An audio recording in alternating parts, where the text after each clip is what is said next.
Dito nga po pala ako sa sa court ng P-Boys. Ayan. Mga lods, ano lang po, nakikiusap po tayo mga lods. Ito po dito po ako sa court ng P-Boys mga lods. Ito. Nakikiusap po ako mga lods. Sana naman po may mga alagang aso, huwag nyo naman po sana dito patayin sa gitna. Ayan, tayo po ng aso yan, nilalangaw pa mga lods. Mga lods, bali court po to ng mga kabataan naglalaro. Sana naman po sa may mga alagang aso, huwag nyo naman po sana dito patayin. Kung di po kayo, hindi nyo po kayang alagaan ng aso nyo ng maayos, ayaw nyo itali,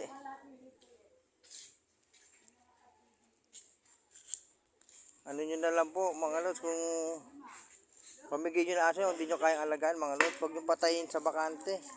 Yan, tae, nilalangaw pa, yan huwag nyo patayin sa yung patayin sa court, laruan ng bata to mga lods. Ano yan may ordinansa na sa aso na nagpapatae mga lods may ordinansa na yan. Tingnan nyo yung batas mga lods. Pag kayo na-tsempuhan, swerte nyo.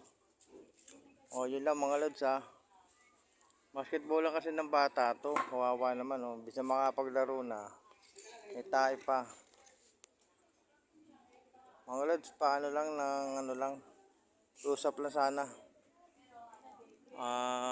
huwag nyo sana patayin sa court, o kaya sundan nyo agad yung aso nyo para matanggal yung tae.